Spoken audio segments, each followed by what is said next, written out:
Hello, everybody. Let me introduce my grandfather, Tom Campbell. You'll hear me refer to him as Poppy throughout this interview. My grandfather was a developer builder, and so that then my father, also a builder and developer, and now me as a third generation. So I wanted to take the time to interview my grandfather and get his thoughts on, development and business back then, and talk about the differences today and maybe some advice or thoughts that he has for that future generation of builders. So, Poppy, glad to have you. I've really been looking forward to this. Yeah, me too. This is going to be interesting. So I guess we'll open up with give us a brief backstory and a history of how you got into the building industry. The fortunate thing was that I had spent out of college my first 10 years with Marathon Oil Company, and I was in training to take over our office over in Europe, and was sent to a management training program in New York where I met a gentleman by the name of Jim Ryan. Jim Ryan's brother, Ed Ryan, was Ryan Homes. There were two home building companies after the Second World War, Levitt and Ryan. Ed Ryan was one of the most dedicated men in the building business. Jim Ryan and his brother Bill both learned from him. So I met Jim. He met me in New York. We went through the school together. He was going to go leave Ryan and form Ryan Homes in Columbia, Maryland, an 18,000 acre development by Jim Rouse. And 2 weeks later, after we finished the program, Jim Ryan calls me and says, "How do I get to Findlay, Ohio?" I told him how to fly into a certain area and then get in his car and drive down from there. And that started a 2 week program. And 2 weeks later, I was in Columbia, Maryland when they were starting to develop it and got in the business. The asset that I would have to learn from the Ryans would be dedication, commitment, and how to truly do a production building company. You build in the production building business on a scale of X number to Y number to Z number on a straight line. You don't go from 1 to 2 to 3 to 4. You go from 1, 2, 3, 4, 5, 6, 7 up to 57 different phases of building. The way many builders at that time tried to do business was much different than it is today, but the production building is really something that taught me how to do so many things in the building business. I was fortunate to work with Jim. I was fortunate to leave him and learn the senior housing business with a company by the name of Rossmore. I learned senior housing. Bill Ryan left Ryan Homes, formed another company. I joined Bill, and then we moved on from there to get out to Dallas, Texas with Redmond Industries. And I've been out here now for going on 55 years. Learned the custom business, took all the things into custom out of production, and could build a house faster than anybody in the Dallas area. Probably because of that production background and learning to go in a specific order and That moving. was the main thing. This is When did you move to Dallas, and when did you go off on your own? I moved in Dallas 55 years ago with Redmond Industries, who was the largest apartment builder, the third largest manufacturing builder of homes, and getting in deeply into the single family and land development. Jim Redmond had cancer, and they looked for someone to come in and run this company called Redmond Homes. I spent a period of time there, but after a while, housing, when you're building single family, is so much different than building apartments in a production building. It just didn't fit my profile and what I had learned from the Ryans. I left them, joined a couple other companies in Dallas through the years, ended up taking on a project that a builder that was building about 1,200 homes a year. They kicked the management out of the company. The lender did, came to me and asked me if I would take it over on a 1 year contract. And if I did, X number of dollars, they paid me very well, and a heck of a good bonus. And that would help me get into the building field on my own, onto building custom homes in the Dallas market. The best move I ever made was getting the training and the background from other people to learn the business the way you should do it, which I found very few builders really did things that way. They jumped around too much. They didn't pay their subs on time. They didn't schedule things properly. My key to the building business was really one thing: paying your builders, paying your subs on time, scheduling good, and being honest and ethical with the people working for you. You're not always going to get everything right in this building business. I don't care how long you've been in it or how good you are at it. And if you work with your subs, and if you make a mistake going into a program and something doesn't come out right, never let your subs suffer from that deal. I learned that. Probably 85% of my subcontractors and suppliers work with me for 20 years after I got into the custom home business. And I learned a lot there in regard to building that was critical. Do not take on customers that you do not feel you're going to be comfortable with. If you're going to work with an attorney, you're going to work with an engineer and everything, make sure they're of a personality that you can deal with, because you need to run your company. You really need to be dedicated to running your company in a manner that is good for all concerned. If it's only good for the builders, long term it's not going to be good for anybody. Yeah, going on that note, that's something you always reiterated was, as a builder, you are only as good as your subs and suppliers are, and taking care of them is probably the most important part of the business. That, to me, if I had to take one or two things that I'm going to tell you that are so critical in the building business for a young person getting into it, go to a company that is successful in your area. Go to a company that is in the production business first, because you'll learn a lot more than you will jumping into the custom business, because a custom business may have one or two or three people involved with it. A production builder will have a number of people involved because they're bigger, they do a lot more. You learn the systems, you follow the systems. You'll always find out, if you go back and check building from day one, you'll always find out the successful builders that last in the business are the one who follow the rules, the ones who jump around and they think, well, this is a market I can make a little extra money in. You should make a reasonable amount of money for the amount of time you put into building a home. When it gets too low, you won't stay. When it gets too high, you're going to be in trouble because you're overcharging. So that'll catch up with you also. That's really learned that very well in the business. Let me ask you this, kind of on that point. What was the average cost to build a home back then? Let's say early 80s, kind of the height of your career, I'd say. It was really crazy. When I came to Dallas, Texas, and 55 years ago, you could build a production home in Dallas, Texas for $35 a foot. $35 a foot. My son today is building houses down in South Texas and East Texas, and these houses are $200, $300, $400, $500 a foot. More on the custom side. In the custom side. Yeah. In the production side, maybe 140. You can still build.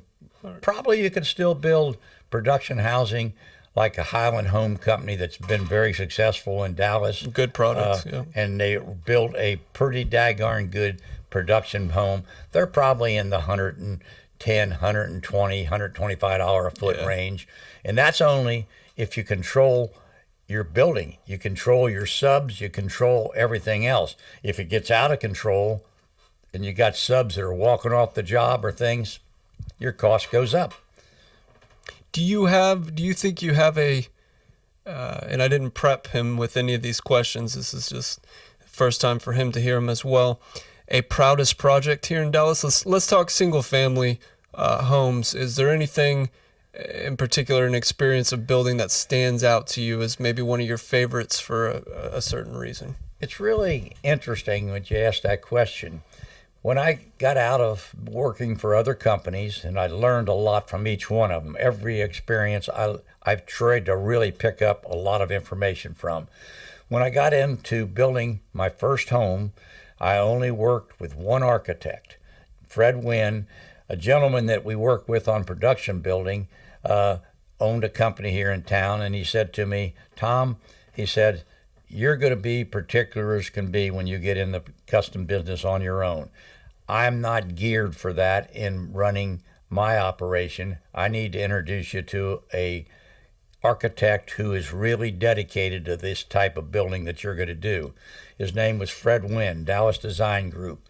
I built lots of houses, and all my time with building on my own, only one house I ever built designed by anybody else, and that was a guy who was an architect who designed his own home, and I built it.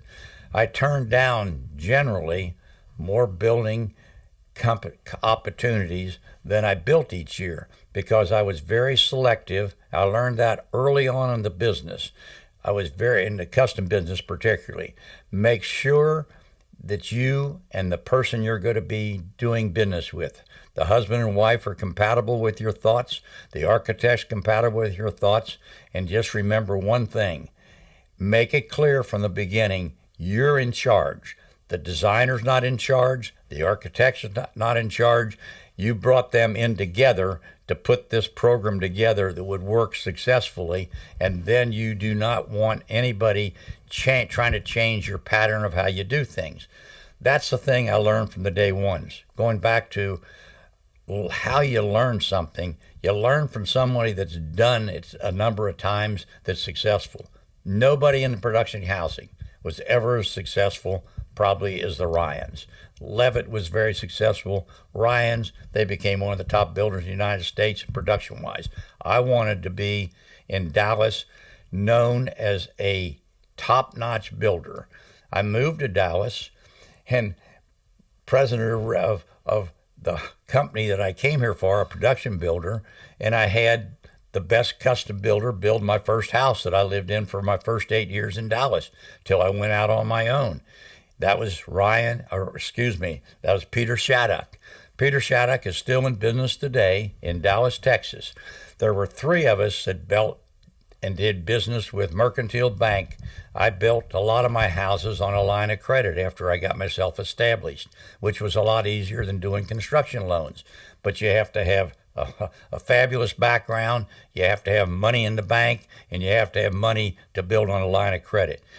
When I was building at my top end, Peter Shattuck, Jim Williams Jr., and myself, bank-wise, were probably the best deal of anybody with Mercantile Bank. Did very well. They kept our interest rates low. They knew we were going to build houses on a schedule that was going to be successful. And that was true up until a point. And then we had a major downturn. And my goal was originally to build houses until I was 55 and retire and turn my business over to my two sons.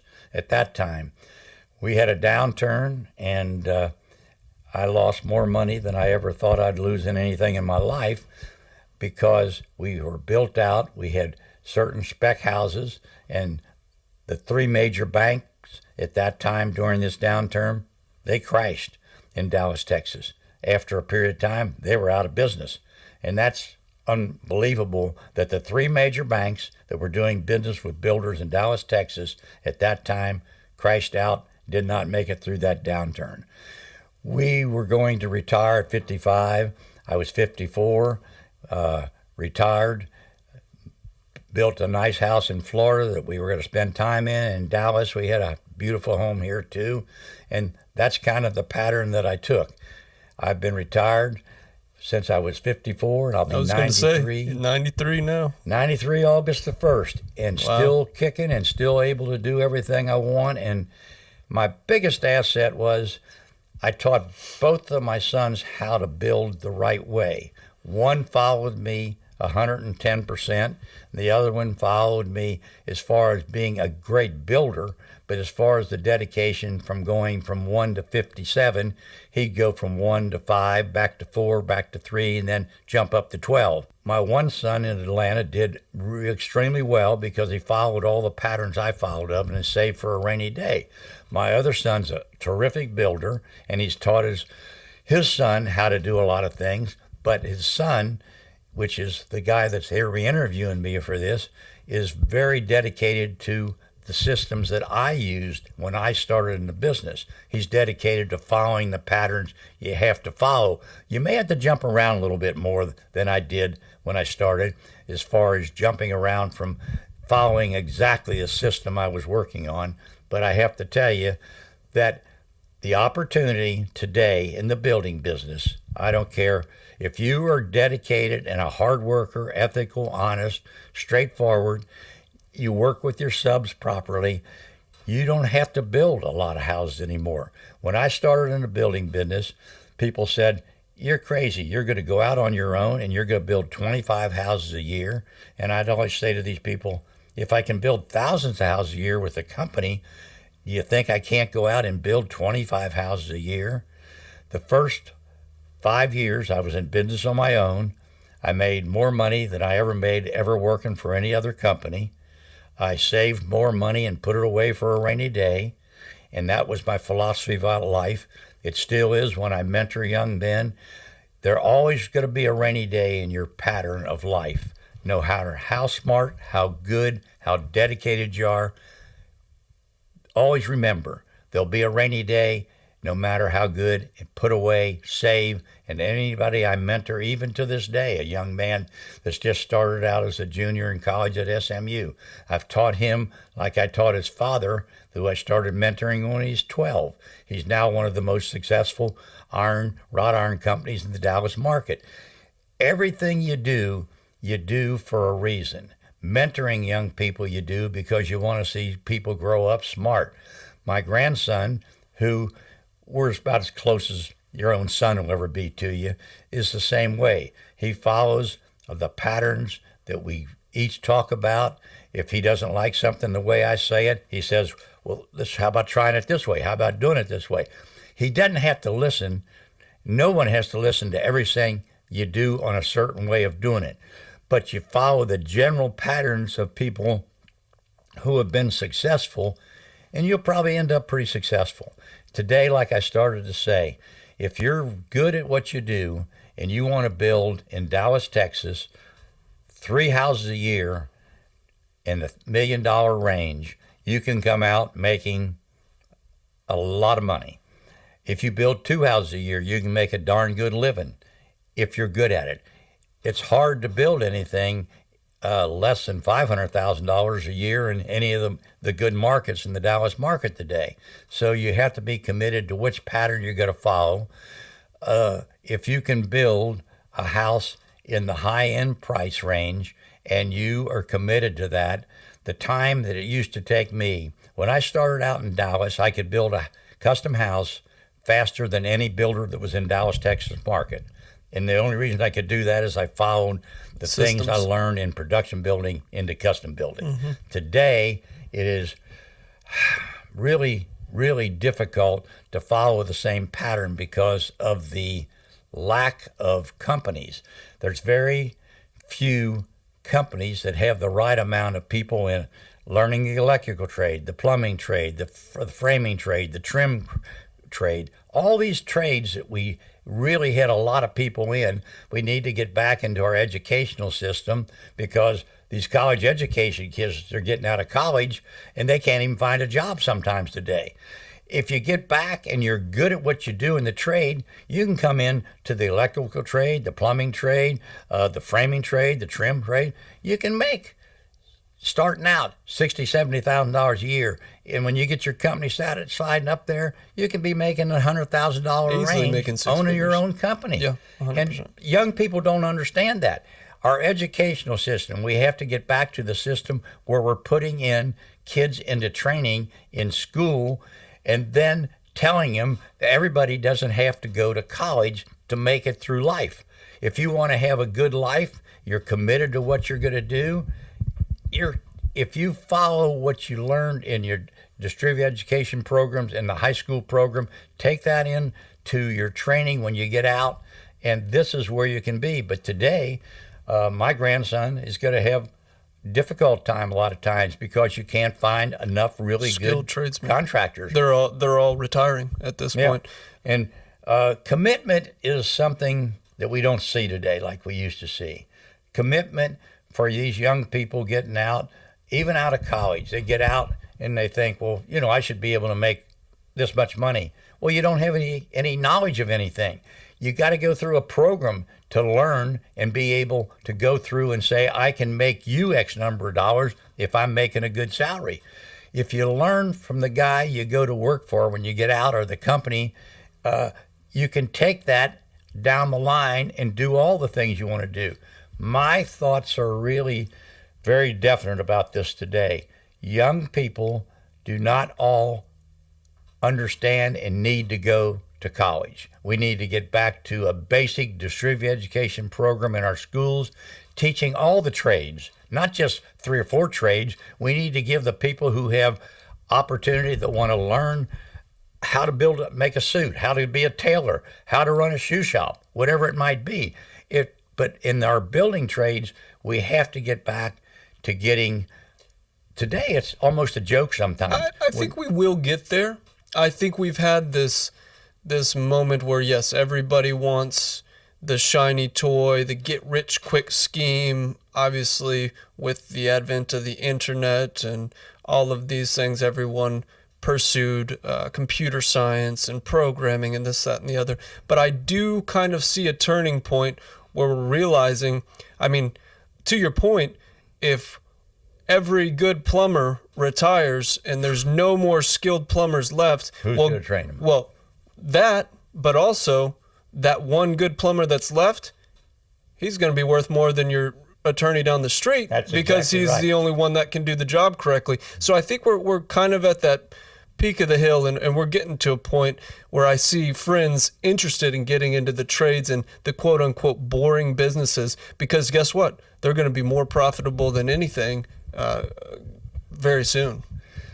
Building industry, I tell people this, and this is pretty easy to understand. There are 4 or 5 industries in the world that are going to be here till we crash. There's going to be hospitals. There's going to be grocery stores. There's going to be building companies. Figure out which People need a area you roof want over to their go head. to. Yep. Just figure out there are certain industries that are going to be here forever. If you're going to take a specialized industry that is going to be rocky, your chances of being rocky are pretty good. If you take a particular thing and you decide, this is where I'm going to go, this is what I want to do, and I'm going to follow these patterns and learn everything I can, whatever you decide to do, you'll be successful at. The thing that I'm really proud of in the building business is that the customers that I work for, many of them were friends. Some of them I still see to this day that I built houses for. One of them, who was an attorney that came here with Braniff years ago, just passed away a couple weeks ago. He came here, was looking for a custom builder. I built him a house many, many years ago now, and he's lived in that house till he just passed away. His wife's still there. Several other people I built houses for, still in the houses I built for them, 40 years ago, 45 years ago. If you build a good house, you will find out that the people, when they sell that house to the next person, they'll be always remembering who you are. And now that I've been out of business since I'm 54, I don't need any references or anything. But I do. The thing that my grandson's going to need to learn, and he's got a lot that he just bought 6 months ago.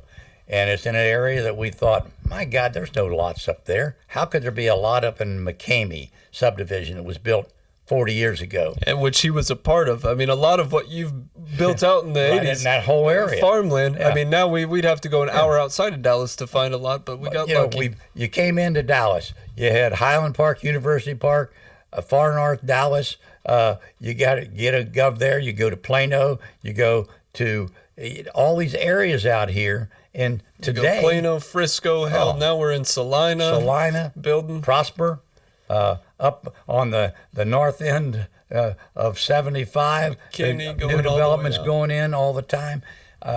You got to be really careful. One thing that we did that I liked when I got in the building business in Dallas, developers bought the land and developed the lots, put in the roads, all the utilities and everything. They sold off their lots to the builders.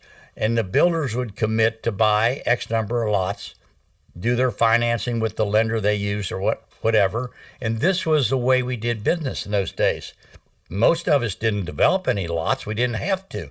There were good developers in Dallas in those days.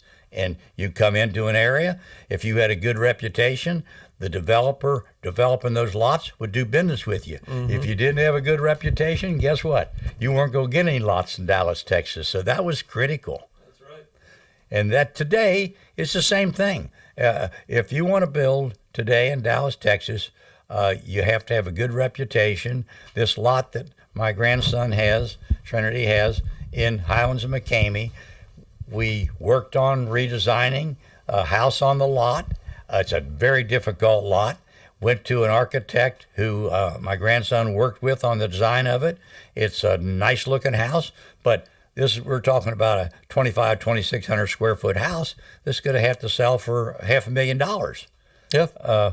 And you know, but it's we built these houses up there. I hate to tell you, I don't want you to tell me what you build them for. Doesn't matter. It's a new world. That area was unbelievable.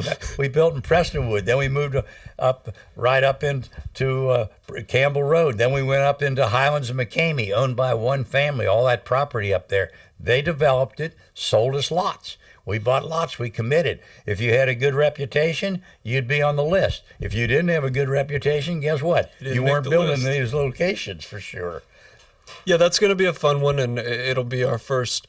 I don't even want to call it a spec because it's more a build to suit for Emily and I, my wife, using our taste. And it was a big reason why we got into this social media journey was, to document that experience as a first time home builder, because when we do build that home, yes, I've built various homes for clients, but it'll be the first one completely off on my own, separate from a company doing that. So that's going to be really, really exciting and really fun for you to be a part of, and it's just going to be nothing in the building industry is stress free. Let's put it that way. Let me comment on something that we haven't even talked about yet.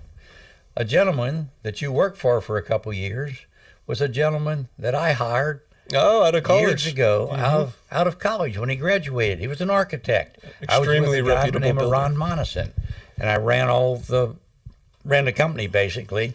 And this young man was graduating from college, applied to us for a job, and I was instrumental in hiring him. He's now one of the best builders in Dallas, Texas, Sharif Munir. Yeah. By far, we're talking about. One of the best reputations. My son came back from Chicago years ago, spent 5 years with him, went back on his own again with another guy and built in the Dallas area, learned a lot, did a lot, and everything else. My grandson, a few years back, decided that from the music industry, which he did a lot of things in, and he found out that that industry might not be exactly where Suitable. he wanted to be at certain places in it, he'd go in the building. He went to work for Sharif Munir. He learned a lot from Mickey and Mickey's son, Michael, who my son, Mitch, trained when he was in school and out of college.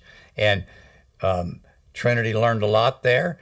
Wasn't sure if this is the area he really wanted to follow. He still had a little buzz in the back of his head about music and wasn't sure which way he wanted to go. And then today, he owns this lot that he's going to build on, and I think there's no question about one thing: it'll sell, because there's nothing else up there, and there's buyers for that market that are waiting in line to buy a house a lot of time. Yeah. So it's not going to be a problem. Music and real estate will always be an integral part of my life.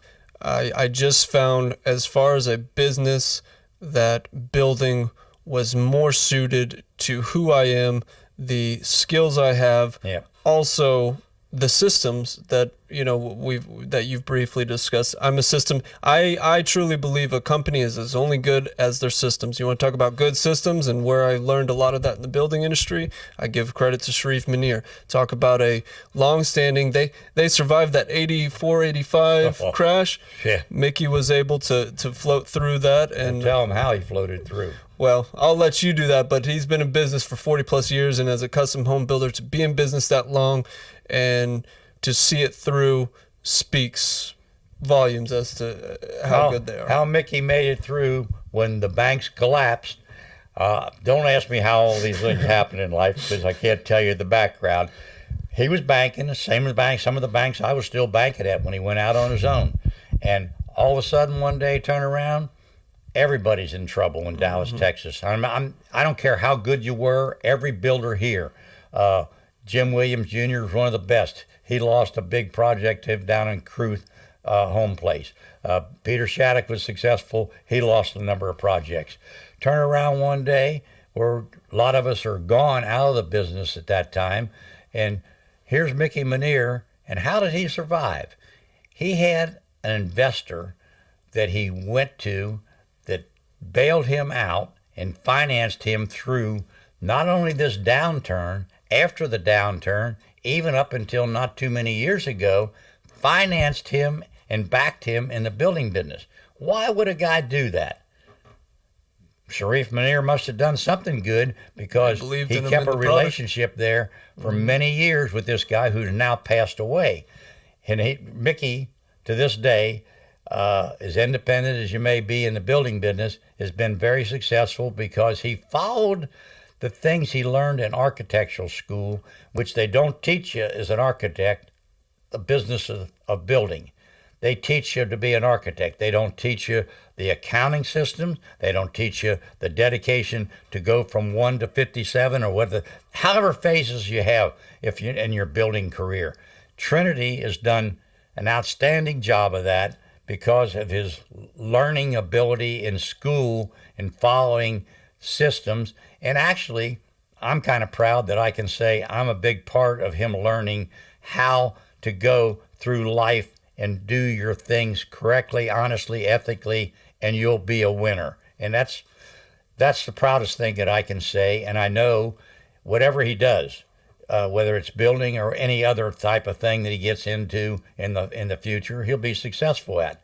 And that's the asset you have if you do everything right. And that's difficult for a lot of young people to do, and a lot of difficulty for a lot of young people to understand is you don't go into anything on a short-term basis and think you're going to be magnificent. You go into anything you're going to go into and think, there's always something I need to learn before I go to the next step. And if you're smart enough to follow that, you'll probably be successful as whatever you decide you want to do. Long-term mindset. And that's important to me today. Yeah, we're going to wrap this up. We're approaching the 30-minute mark. I guess, off what you just said, I want to ask you, what's one thing you hope I never forget in terms of things that you've taught me? I think the one thing, if I had to say that, is be honest, be ethical, be straightforward, treat people the way you want to be treated.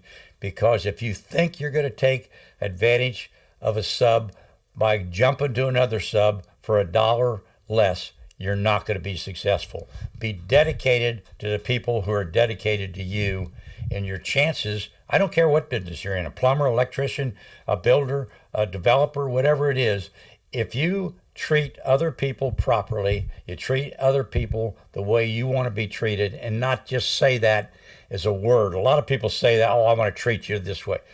Be that way. If you're that way, I will guarantee you, whatever phase you say it in your life, you'll be successful. When you try to hop, skip, and jump, I'll guarantee you one thing. You may make $1 million this year and lose $1 million the next. So just remember that in whatever you decide you're going to do. Well, as always, I love you. I appreciate your wisdom and all you've done for me and many others. Any final words you want to leave us with? My final word is I'm really waiting for you to plow into this next house because I think it's going to be your best venture so far. I think this will be the stepping stone to you really deciding where exactly you want to go. And I think that's an important thing. All of us, I look back, and I'll tell you this. People at Marathon Oil Company look at me and said, you went from a sales trainee to assistant to the number 2 guy in Marathon Oil Company. You were in training for 3 years to go over and take over the European operations for Marathon Oil Company. Still a very successful company. I got in the building company business, And a guy would say to me, well, why do you want to leave production building and go in and learn senior housing building? Why do you want to go from this market to that market? Because they're all different. And each place that I went, I gave them more than I ever got from them. I gave 110, 120%. I was the first guy in the office, the last guy to leave. When I ran my own company, it was the same way. That, to me, is really the most important thing I can say to my grandson. I said it to my sons. I say it to people I mentor, and I firmly believe it, and I've practiced it. That's the main thing. And if you practice it instead of preaching it, you'll probably be successful. Couldn't agree more. Well, I look forward to building the house venture and seeing, ultimately where I end up in the building industry. Me too. It's going to be a fun venture, I know, for both of us, because I know you're going to be just as involved as I am. And, we'll be sharing a lot of that process. So everyone will get to see that firsthand. So look forward to that. And can't thank you enough for your time. It's been fun. It's a good one. Thank you. Yep. That was a good one. Yeah, that's perfect. It brings back some things in your mind, some memories and stuff. It does.